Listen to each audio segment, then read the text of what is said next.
This meeting is being recorded. Thanks. So the first, I made a little adjustment to the agenda because I don't see a little on yet, which is to put the canonical issue at the top. Mark, why don't you go ahead and introduce it? Certainly. So actually going to introduce Gilsim, who's here, who's also working on our team, who's been doing most of the work in this area. So basically, as you can see here, that the database that's being used to store authentication keys is a common database that all the containers have access to, and we sort of felt that that's not really a good security principle and would like to bring up a discussion on how that could be addressed. Gilson, I'll turn it over to you to provide further details. Unless, of course, we're having audio issues. Are you able to hear us, Gilson? Gilson looks to be on mute. Do you hear me? Yeah. Okay. Yeah, now you can hear me. Yeah, Mark, as Mark explained, we are storing subscriber keys in a common database, which is accessed by all the modules. And we see that this is a security threat. And we have some proposed solutions for that one. Let's give more context about the problem. The web console and the UDR need to access these authentication keys because web console stores that keys and UDR need to access and use that subscriber keys. So that two modules need to access them. However, other modules are able to access because they are sharing the same database. There are two possible solutions. First one, storing authentication key in a Mongo collection, which is the same one, in a separate database. We will just store the collection using the same collection name in a separate database, and only web console and UDR will access it. The others will not access. This is preferred solution because it's easy to implement and it provides more isolation. There is another solution, but yeah, we can discuss. We can restrict the access to the collection which are keeping these authentication keys. However, it requires more granular implementation. We need to put some restrictions in all the modules. But if we implement the first one, it will affect mostly UDR and just web console. But the other one will affect all the modules, and the first one is easy to implement. Also, the first one provides more isolation. So I can get your opinions at that point, or I can continue. We already tried to create some PRs to implement first solution. We start with the MongoDB library.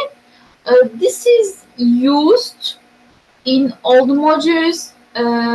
Create a PR to change, refactor its ongoing. It's now it does not return a MongoDB client. It just uses single DB name. So we changed the design a bit to support multiple MongoDB servers and databases at the same time.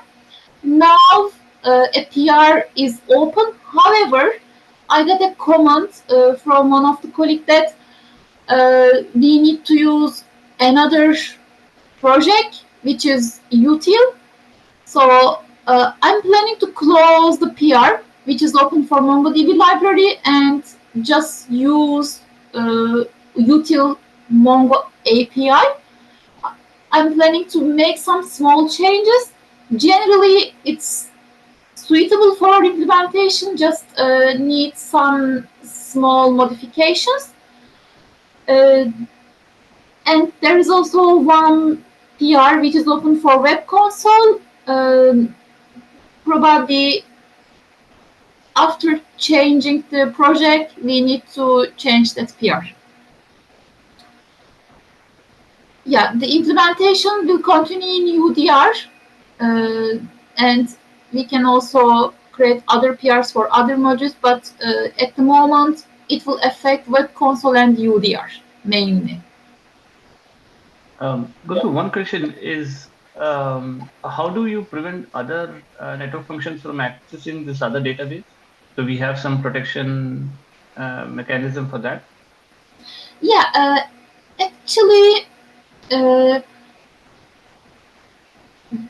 we are planning to change the project, the library, the MongoDB library. If we in the UDR and web console, if we start to use util Mongo API and we use another DB name, Correct. just I can hear. Do you have a question or are you telling something?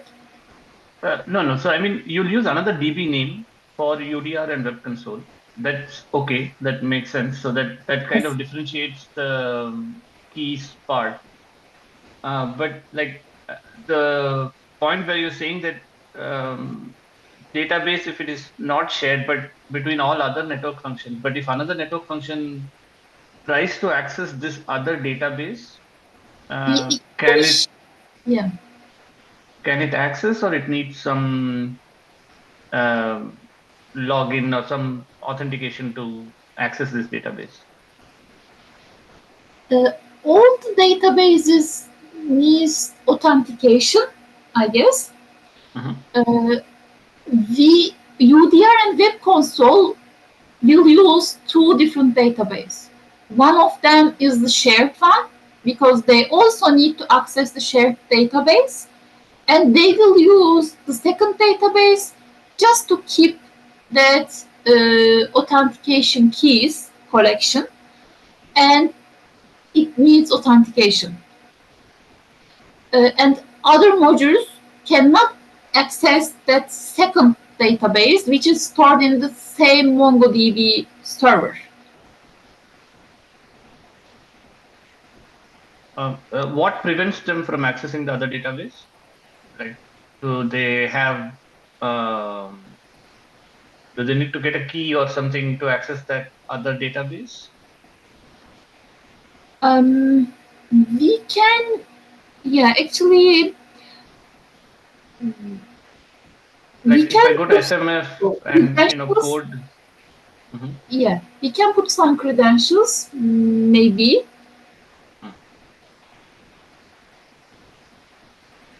Yeah, we can try that. I mean, the premise of this solution is that other network functions should not be able to access this database, right? Probably we can try to add some authentication, maybe as the next step. Maybe we start with this proposal that you're saying, proposal one, and as we move forward, we can try to add credentials to it. Yeah, Audrey, is there any authentication happening when anybody accesses MongoDB now? Or is everything's open within all the services? Larry, currently the password-based authentication is also disabled. So, So I mean, we this can is enable a that. this is a two-step process. One is to that's separate the databases, and the second is to introduce authentication to access Right. them. yes. Yeah, Yes. I support. Yeah, I strongly support this. First, we can separate the databases, And as a second step, we can provide authentication. That would. How this, I'm just kind of curious how disruptive architecturally that's going to be. Is that a simple addition, or does it require any other restructuring? So should not be, Larry. I think it should be a smaller change in all the but only thing is all the NFs we need to make change, and maybe in the Helm chart. If we go by the basic password based, it should be very straightforward. If we go with the secret based, then we'll have to see what kind of support MongoDB Helm chart has. Got it. Yeah, But that's kind of yeah, what I I was think, but guessing. it should be straightforward. It should, yeah, I mean, but we have to take all the changes in one shot. One Or if we shot, are yeah. taking in the pieces, then we'll have to allow both the methods for time being. Yeah, Well, I think you can do step one independent, yeah, I would think. yeah, yeah. Okay, good. So in effect, it takes a combination of proposed solution 1 and 2. First, you separate the databases, step 1, proposal 1. Step 2 is every microservice has to be adjusted to use authentication to access. Yeah.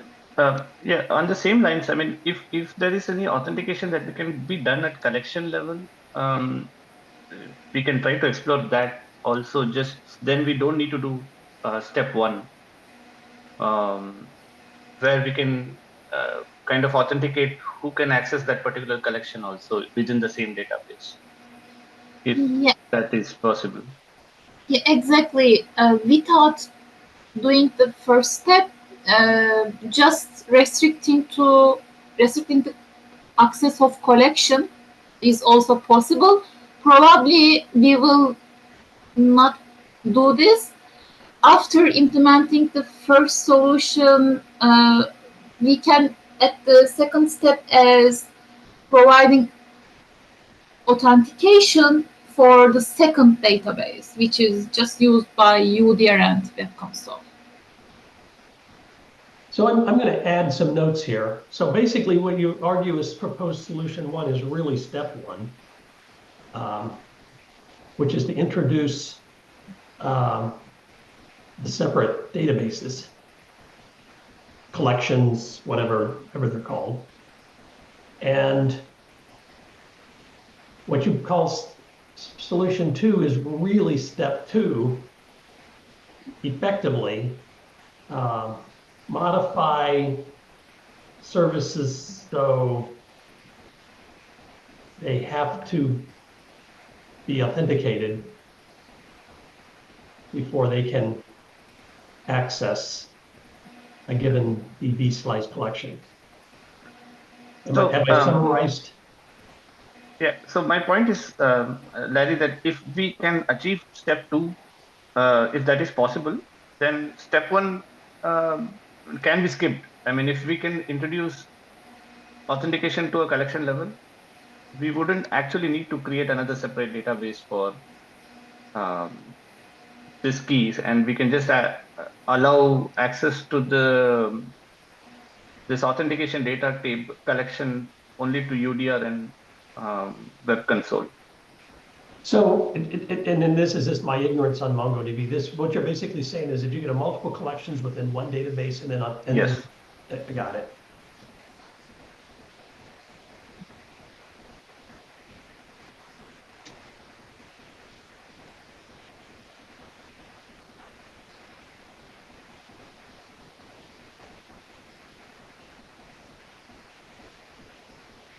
Now, so there was this ease of the whole thing.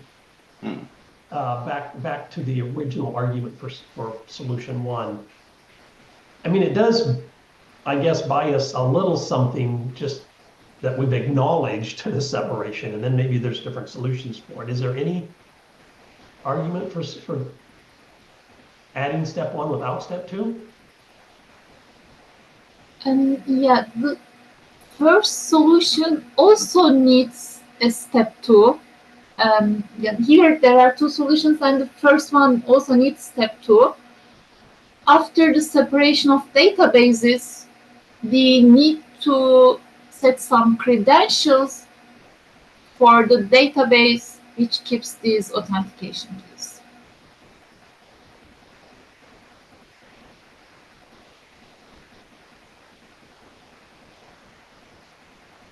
Yeah, okay, But- I think.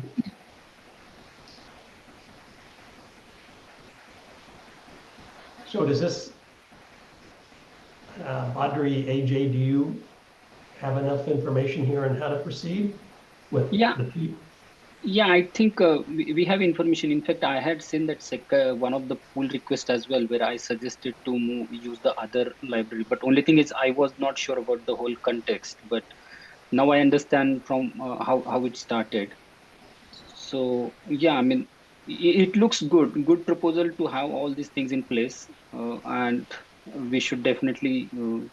I mean, as time permits, like we should close these activities, right? So it's important to have this security in place, right? Okay, thanks. Yeah. Just trying to acknowledge that these were notes during.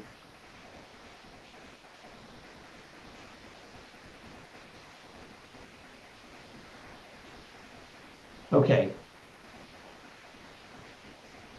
Any other issues to discuss on this first item? Do we have a final decision? Could we continue with the first solution, or yeah? Is there any other opinions? I'll What say I go ahead with heard, the go ahead, please do. yeah. I'll say go ahead with the first solution. We're separating it out in the separate logical database, which is collection. Okay, and you can go ahead and update the MongoDB library under the util as well as you had proposed, right?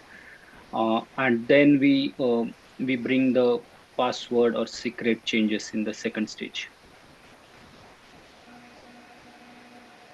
Okay. Okay, thank Yeah. you. Thank you. Yeah. Okay, thanks. All right, Gabriel.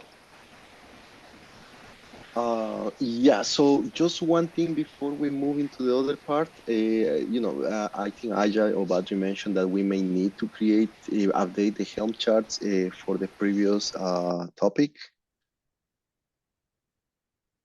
Can you hear me? Yeah, Oh, I sorry. think that's Yeah. right. Okay, so I just wanted to kind of point out whether it would be a good idea to move the Helm charts if we start kind of continue making changes to the Helm charts, because with Agile, we also have some updates that we need to make in the Helm charts for the SCTP LB Yeah. repo. Have we made any decision about moving the Helm charts from Gary to GitHub, or where that is a decision stands on? Well, I don't know that we've talked that through that as thoroughly as we did the source code. I think there's other CI machinery involved. Okay. So moving to Figure to GitHub is a more complicated task. I think that's the bottom line, right? Okay. So it would be good just to kind of keep where at least Helm charts where they are right now. I think that's the right Okay. approach. Yeah, that's fine. Okay, cool. So now regarding the next steps, FOSSA reuse, Dav helped me creating a push-only API token for the FOSSA. I created a PR for the SMF repo to test these two things, to test FOSSA and reuse, and everything worked fine. This task, so for, just give me one sec. So FOSSA got completed in 14 seconds. The license check got completed in 10 seconds, while the same thing doing it through Jenkins, because we have to kind of deploy these virtual machines. For my experiment, it took, for this same kind of like PR, so it took like 10 minutes for FOSSA and 5 minutes, almost 6 minutes for the license check. So that's way more efficient, especially when there are like a few PRs open for the same repo. So if a reviewer wants to review all those PRs in a single shot, having FOSSA and license check from Jenkins it's really inefficient. I would just for note taking, which repo was it you tested it on? SMF. The Thanks. PR is open, and the PR is the PR 209.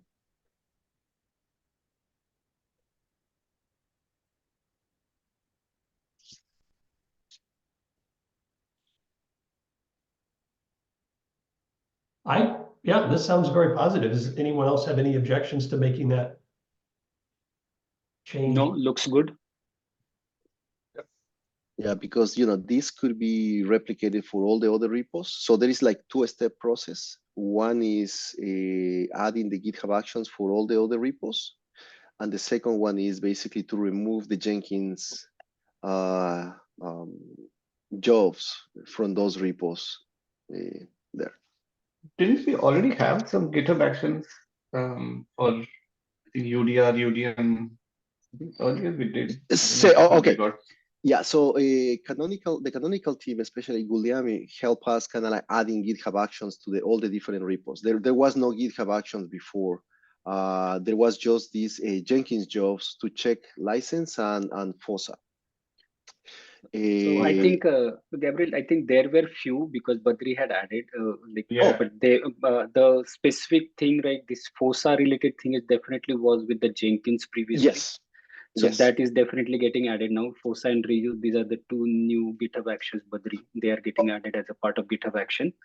And some more places like maybe SCTP LB or maybe Gnode PCM, and there were many other repositories where it was missing, and that's getting added recently. So we are like cleaning up everything, like making it uniform across the repos, and at the same time, like making sure that all the repos have the same access and same permissions and same settings. All those things are happening. Yeah, because I'm just checking the UDM one. It had this reuse license check as part of the GitHub action, and it had some build and link and stuff. I mean, but yeah. UDM. Yeah. So let me see. So the other thing, as kind of Aja indicated, it's not just the canonical team, not just added some GitHub actions, but standardized across all the different repos. Okay, so there may be that the UDM repo had already some GitHub actions there, but let me see. Here is one repo that. And some of them says just instead of having a single file for each of the, yeah. So there was for the UDM repo specifically, there was multiple files doing the GitHub actions. So basically one GitHub action per file. So what the canonical team did, basically they say, let's use a standard file such that these tasks go run in the same as the same action overall, one after another. So basically everything got a structure. But as I just said, by the way, besides that, let's assume that you already had in the UDM the reuse, right? But besides that, there is two Jenkins jobs that were running regardless of whether you have the GitHub action there. So it was all the time we're there, right? So basically you are running twice the same thing. So reusing GitHub actions and reusing in Jenkins jobs. So that's kind of the main thing. Basically just have everything reused, which is called license verification in Jenkins, and the FOSA in the GitHub actions to make things easier. So Gabriel, this will save money as well, right? Like we don't need to launch a Jenkins to do these jobs. It's going to happen through in general, yes. In general, yes. But the most important part, again, since we are contributing our time and to review these PR, so the more efficient we use our time is the better, right? So waiting like 30 minutes for having some check completed or not, that's a lot of kind of wasting time until, let's say, we have to switch tasks basically for doing that. But if in a single shot, we can review a set of PRs that are for the same repo, that's going to save a lot of time. And to kind of bring a little bit more context, because of these changes that the canonical team did, I mean, to enable these other, for example, enabling the dependabot in the different repos, the dependabot start opening PRs one after another. And that's basically when I noticed this issue. I said, okay, this PR approved, and then the next PR I cannot approve, even though it was pretty straightforward because I had to wait the 30 minutes until the whole Jenkins job completes there. This is really good. Thank you. So back to the point about the eliminating a cost. I agree with that, but remind me, is there some rate limiting that goes on here As I don't, that we just need to keep our eye on? Daf mentioned that I think that each project has like 300 minutes included of GitHub Actions. But yeah, that's something that he mentioned. It would be good to confirm with him and how that works. What happens if we go beyond the 300 minutes? Okay, so we think there is a rate, there is rate limiting of some kind. But all right, I would just to keep an eye on it so that we don't get surprised by it. Yeah, we can probably avoid doing probably actions for the depend about one, because that might eat up or most of the cycles if it keeps getting updated a lot number of times. In general, I haven't. So besides the lots of the updates from the Pendabot that happened kind of like at the end of November timeframe, that was when the Pendabot got enabled. I haven't seen that many PRs being opened by the Dependabot lastly. So there is one in a while. So it's not happening too many from that perspective. Yeah. But Gabriel, we wanted to make sure that we don't. So there was some setting, right, where we can enable it only once a week or something instead of having instantly. Oh yes, yes, that's an alternative that we were kind of discussing. The Dependabot for now by default is being configured to check for dependency updates daily. We can just change it to weekly, and I think that would be good enough. So we don't have to kind of check again. There hasn't been lastly too many PRs open by the Dependabot, but yeah, that's a setting that we can change. Instead of checking daily, we can check it weekly.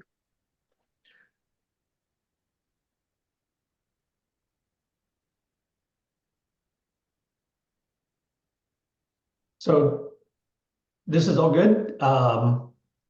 Do you need specific help from DAF on this now? I guess it's disabling Jenkins. Exactly, is disabling Jenkins, and the other thing is that if let's assume that I create the PRs, so I need somebody else to help me reviewing and approving them. So which is basically just approving them, right? So I don't have the power to approve myself. Okay, so it's DAF disables Jenkins. Others need to approve. Yeah. Or if somebody else wants to open the PRs, they can follow exactly the same thing that I did for the SMF. So if somebody can create the PRs, and I can start reviewing them and approving them. So I left a quick comment on the PR. So there's the FOSA API key directly in the code. I'm not sure if what you can do with that key, but maybe it would be better in a GitHub secret. Yes. So from that perspective, having the key. So this key is a specific key which is for push only API. The GitHub action for FOSA, they actually said if you want to save it as a secret, it doesn't work. So that's why we had to create this key, this specific key, which is for push only. Let me GitHub action security guides using secrets. Oh yeah, let me kind of reply there with the details of the FOSA action, because there it says if you want to use the secret, basically it's not going to work. Yeah, here it is. Okay, so it was already considered, and it's okay like that. Okay, great. Yes. So that was taken into account. Okay, so in that case, if this is just like that, I can open some of those PRs in the other projects, so you can approve and merge them. Okay, cool. Then open the PRs, and I can go through all of those and approve and merge them, so we can have these completed. Great. Cool. Thanks. Right, thank you. Thanks, Gabriel, that's good. And we will return to Helm charts, but I think it's fine to leave that set for right now. Oh, sorry, Larry, just before, quick thing before we move. So if we are good with this approach, I don't know, Badri or Ajay, can you help me approve the PR that I have open for the SMF so we can, merge it? Yeah. Thanks. Yeah, sorry, Larry, go ahead. Yeah, good, thank you.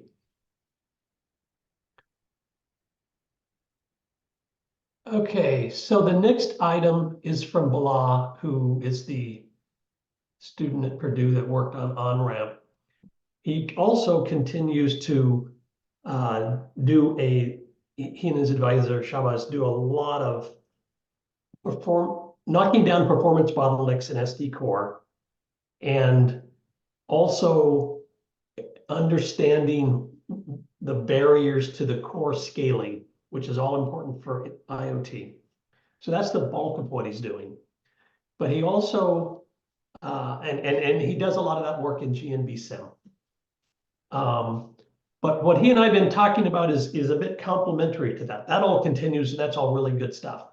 It's complementary to that in that we want to add the ability to test throughput on the data on the user plane also in GNB Sim. At the moment, the only user plane test is only an ICMP echo packet of the UPF. And UE RAN Sim supports this, but because there's so much value in GNB Sim, we would like to add it to GNB Sim as well. And that kind of makes GNB Sim a more complete package. The problem or the challenge is that GNB Sim constructs the ICMP echo packet, request packet by hand. It's not using any standard TCP/IP ICMP stack to do that. And it would be extremely difficult, it would seem, to replicate the entire iPerf client, which includes TCP, as part of GNB Sim in an analogous way. And so he and I were talking about the idea of adding an exception somehow to GNB Sim so that an external process could quote unquote write to the UE to the user plane interface on the simulated 5G network. Hopefully that makes sense. So Larry, I think I had started this activity a few times, but I couldn't complete it because lack of time.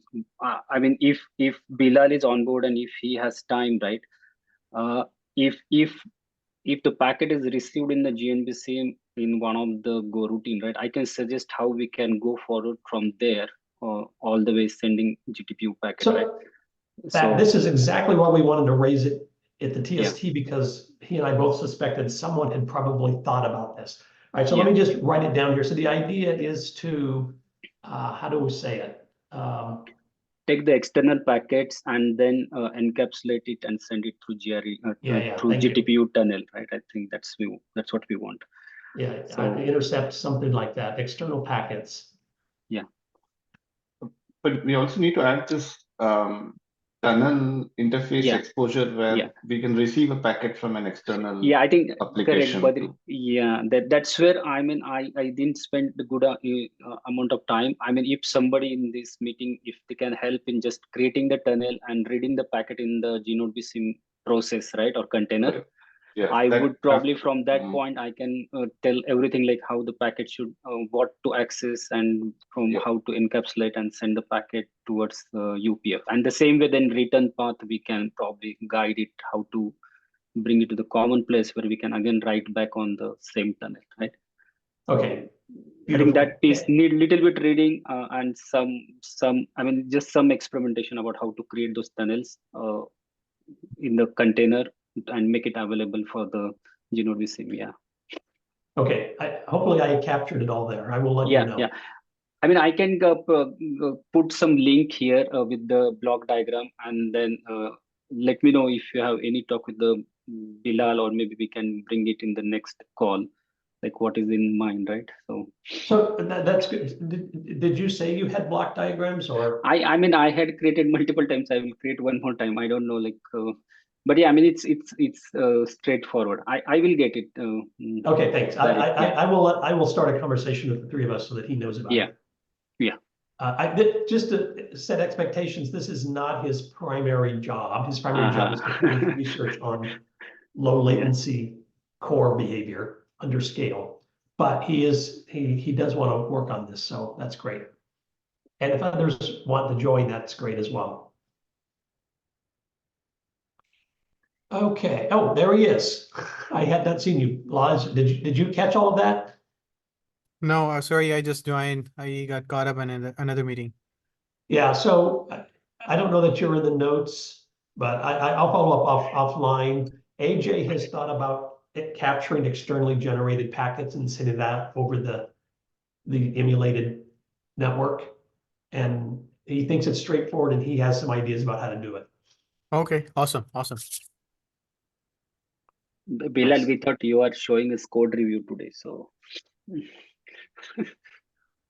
Oh, sorry. No, No, nothing. Yeah. okay.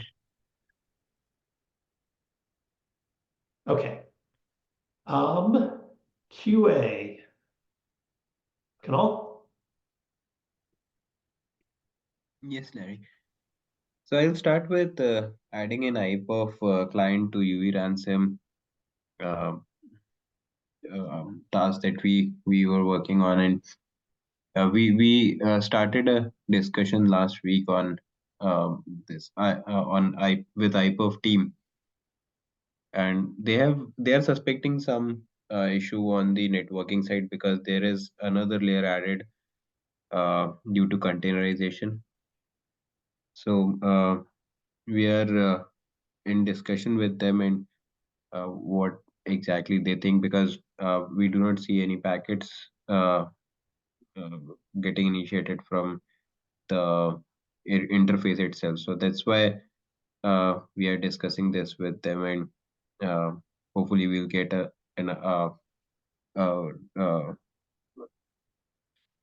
uh, maybe a resolution this week because uh, we have scheduled a call with them. So David from ESNet is the one who is helping us. Okay, interesting. Mhm. So I'm curious, this is a different problem than you were seeing before because I know you were fighting a tunnel problem from the container. I thought that got Right. resolved. Yes, that one is resolved. Last time Mark and Michael, I think, helped us in finding out the right direction, and uh, Hey, that issue is fixed now. hey, Kunal, what's the exact problem? If you can tell one more time. Yeah. So whenever we bind IPERF to the UE symptom, which is the interface created when UE gets attached. So, uh, so the IPERF packets are not getting initiated from that interface itself. So we And do this not is see about any the packet. containerized URL SIM, or Yes, containerized UE ransom. I see. Okay. Mhm. Okay. Yeah, thanks. Okay. And just to absolutely confirm, this is talking to a off Ether remote out in the internet iPerf server, right? This is not trying to connect to an internal server. Right. Okay, great. Because I just want to make sure we had postponed that half of the problem. Yeah. Okay, good. Anxious to hear what you learned from the ESNet folks. Mhm. Sure. So, Rock redeployment. yeah, for rock redeployment issue, I had a discussion with Sean, and um, earlier we planned to remove the CRDs in ONOS operator to get, I mean, what we thought as an issue, but After removing that, when we redeployed, we have seen an error for atomics, and probably I think Sean can help us in getting more details on this. Uh, Yeah, I that shared. one we've talked about, we before, so it's just a matter of wrapping up the solution to it. Right. Yeah, I mean, it's going to take some effort really to try and get to the bottom of it. It looks like it's trying to install the rock umbrella chart before atomics chart is installed, and really I'm just going to have to try and investigate and see Okay. what's causing that problem. UE failure Yeah. issue? So for the UV failures issue, we got some queries from canonical team for the logs. So we have shared the logs on the Slack channel itself, and um, we have. I mean, if anything else is required, we'll be we are there to help with all the logs required for the debugging. Sorry, you saw was the request for logs from WebUI, web console? We got this request from for the Slack from the Slack. I think Guliame raised this request.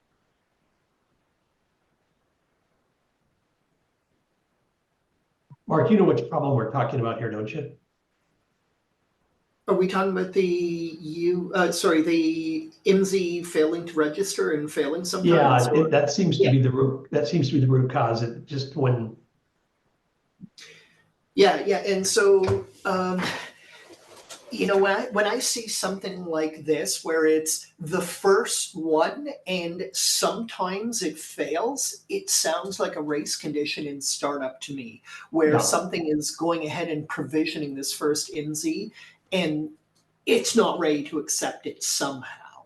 And so there's the logs that are missing on this particular thing was the web console, web UI logs, basically, so that we can see, hey, is it having any sort of issues, or can we see a history of its startup?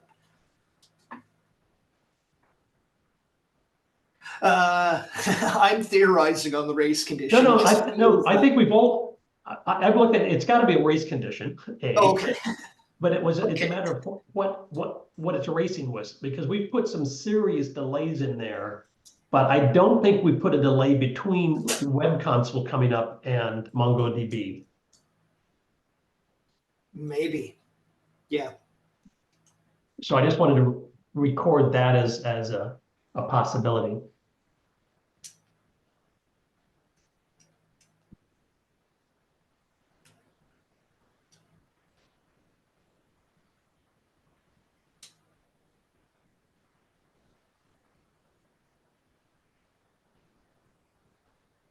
Okay.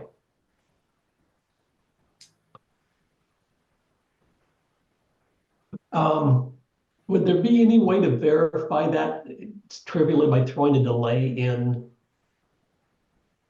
how the different pods within the core come up? I think, so Larry, if one final request we have asked Pallavi to provide some web console image tags, so that will and the logs from the web console. And if these two things are done, then I think we should be able to reproduce ourselves, right? Because she's using Aether on-ramp. And if we know what exact image tags, then we can put that in override and try it ourselves. And so. Yeah, so Kunal, I think that's the key is let's focus in and see if we can get web console logs that help. Yeah. Sure. Pallavi, you want to say something? I think. Sure, we will provide these logs, web UI logs.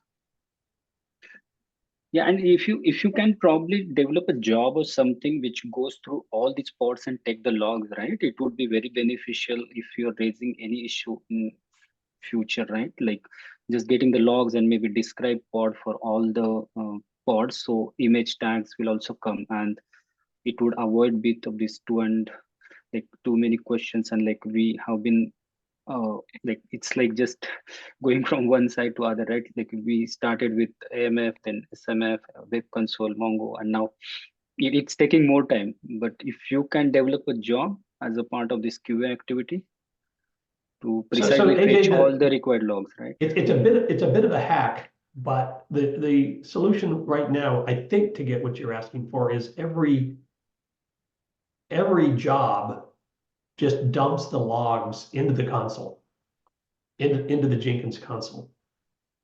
And therefore it's stored. And if you saw a job that had failed, if you just looked at the set of jobs and if it failed, then you should find the logs you need in the console Oh, output.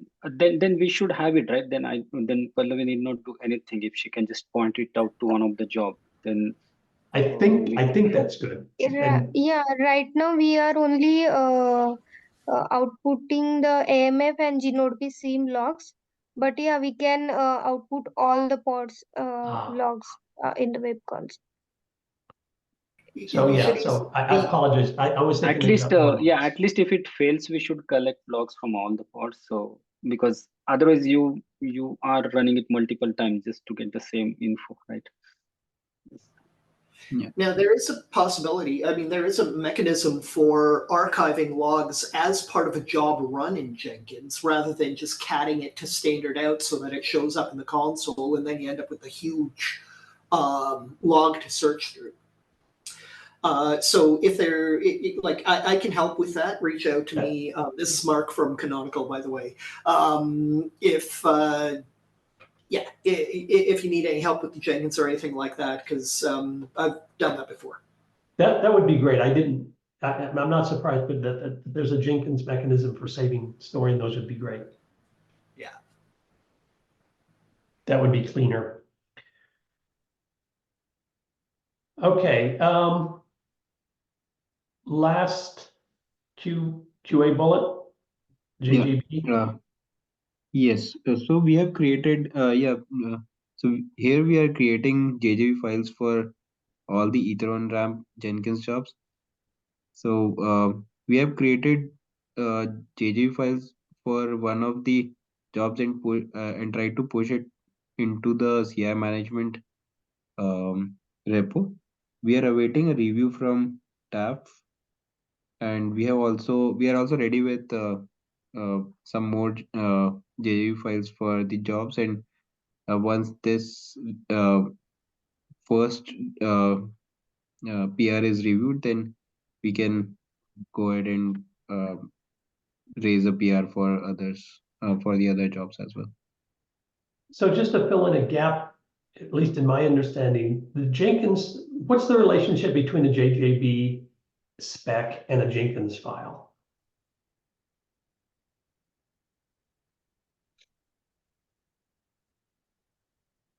I can answer that if no one else can. Please, yeah, please. Okay, so Jenkins, JJB is something, I believe it came out of OpenStack, the OpenStack Federation, whatnot. But basically, it's a markup language. It's written in YAML, and you're going to have some sort of processor that's going to be listening for changes to the JJB, typically done via git commit. And then it is going to do declarative Jenkins jobs based upon the JJB. So it's a way of doing Jenkins as code.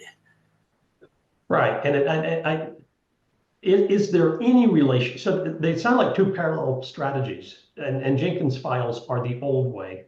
Yes. Well, I believe. Although I could imagine there's a JJB spec that just includes a blob that's a Jenkins file. Yeah. So JJB is about the creation of the entry in Jenkins to execute the contents of the Jenkins file. Hmm. So Jenkins files, originally, you had to go into Jenkins and create the job and say, here's the URL or Git or whatever for the Jenkins file to execute. And JJB kind of turns that around and it tells Jenkins everything that's needed and will create the equivalent of the Jenkins Jenkins file as needed, unless it's specified externally. Got it. So an approach is to write a JJB spec, YAML, it sounded like.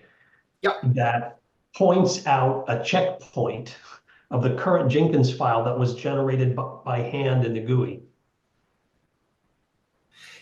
Well, you can still keep the Jenkins file in Git. JJB Yeah. Okay.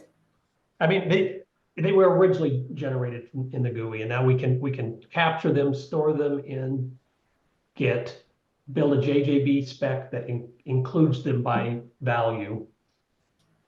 Yep. Okay, thank you. That I thought that's what was going on here, but that helps. Okay, final bullet, and then we're at the top of the hour. I'm gonna guess this is timing.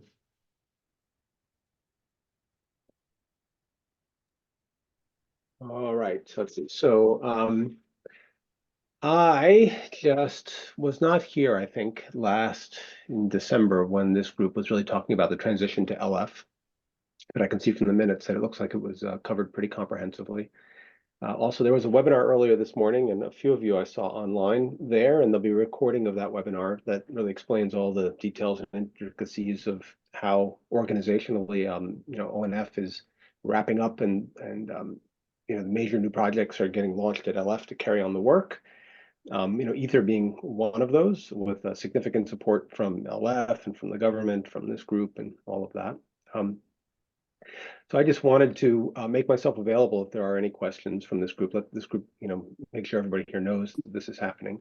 I also included in the minutes here a pointer that for those companies wanting to sign up to be members of the Aether project, technically it's called the Aether Directed Fund. That is, the group that is able to specify how Aether's budget is spent primarily. Gets to set the strategy for Aether, gets launched with over $1.5 million to spend. That money gets used to hiring some of the back-end infrastructure kinds of things, also people that are working on the project and the like. Joining the directed fund with this link is the vehicle to participate in all that. And lastly, just to make sure everybody here knows that ONF memberships are going to get wrapped up at the end of this process, which is January 31st of this month. So we're just weeks away at this point in time. And for companies that still have some residual days of ONF membership left, the credit from that, the pro rata credit, can be applied to joining the new projects at LF. Okay, any questions? So this sign up for the membership fund, that's to be done not as an individual contributor, but we as Canonical have corporate agreements. So I need to make sure somebody in my corporate with the authority to bind our corporation does this, correct? Yeah, that's exactly right. Perfect, okay. Any other questions?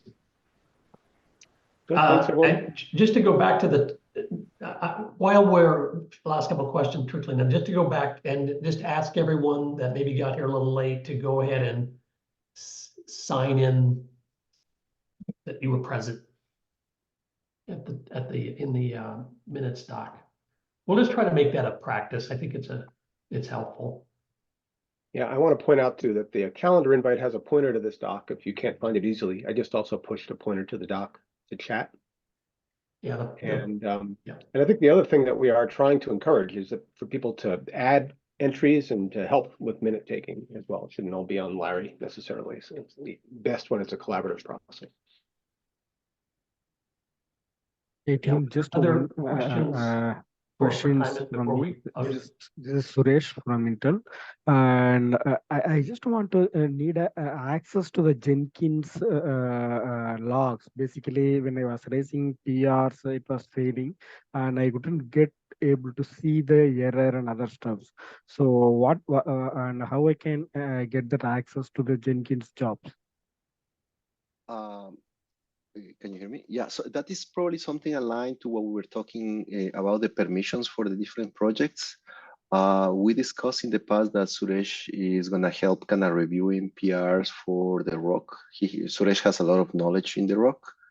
And at some point, we indicated that he is going to be a member of the kind of like admin group in the ONOS project for, such that he can review, not necessarily admin, but I mean, maintainer or some other level such that he can review and also have access to the to Jenkins logs.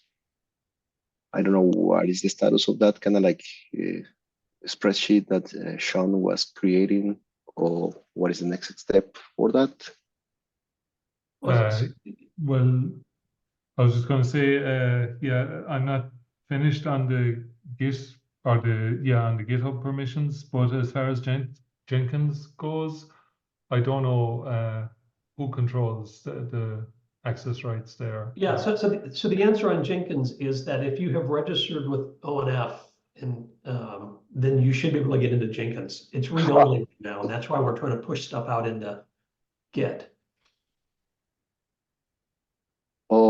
Okay. Let's have a quick call, Suresh, and then because at some point in the past I wasn't able to see anything in GitHub in Jenkins, sorry. So I think that for somebody else had me given access.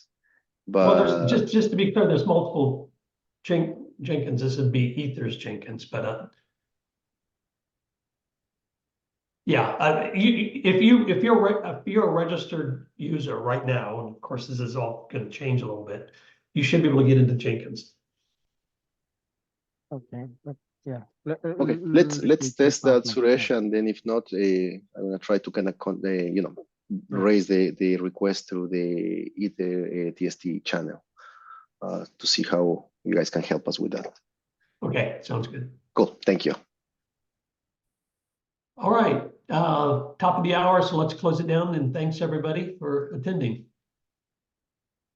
See Thank you. next. Bye. Next time. Bye bye. Thank you. Bye. Thank you.